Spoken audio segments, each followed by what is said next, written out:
Magandang araw sa lahat, welcome po ulit dito sa atin channel ang Biyahe y Komida. Maraming salamat sa lahat ng nag-subscribe, indeed. Punta tayo sa atin topic, June 26, 2025. Pinuri ni Maris Racal ang lakas ng mga kababaihang Pilipino sa pamamagitan ng kanyang role sa Incognito.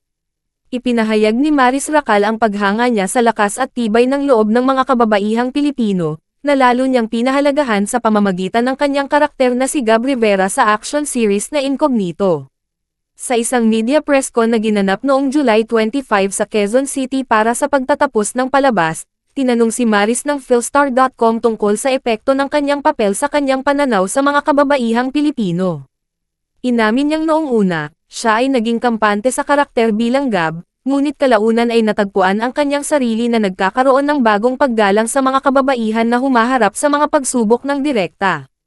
Nagkakaroon ako ng deep appreciation for women who thrive in tough situations, so strong in their masculine energy, and work in male-dominated society.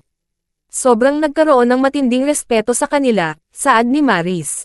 Napansin ni Maris na ang paggawa ng isang action series tulad ng Incognito ay isang malaking pagbabago para sa kanya, na inilarawan ang production dynamic bilang natatangi. May malaking adjustment for me, a new kind of camaraderie and chemistry sa production.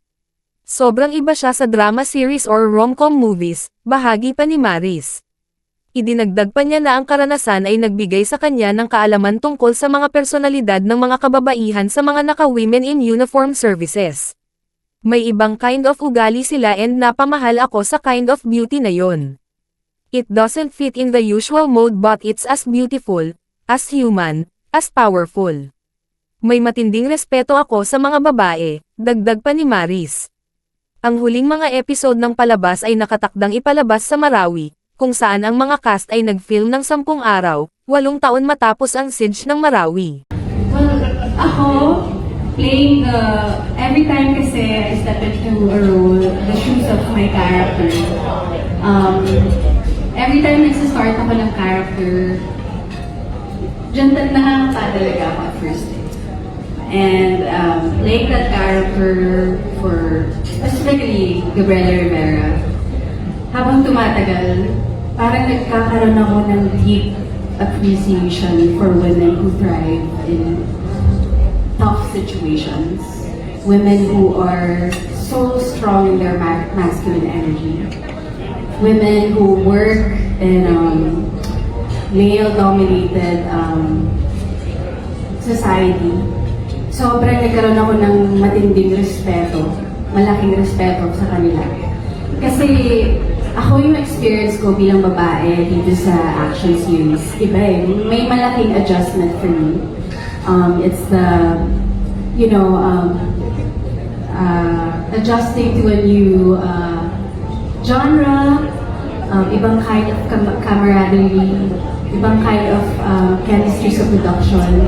Sobrang iba siya sa mga drama series, iba siya sa rom-com na mga movie or genre. Parang ito may ibang timpla ng mga tao. So may nagkaroon ako ng adjustment period.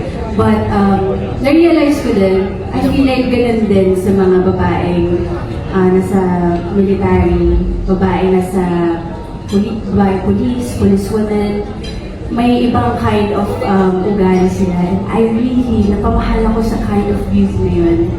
And it doesn't fit in the usual mold, but it's as beautiful, it's as human, it's as powerful.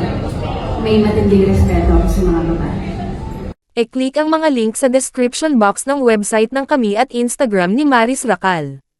At yan ang atin latest showbiz chika update for today, huwag kalimutan mag-subscribe.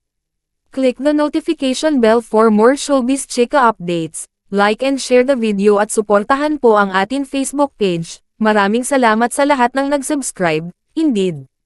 Magandang buhay sa lahat, adios!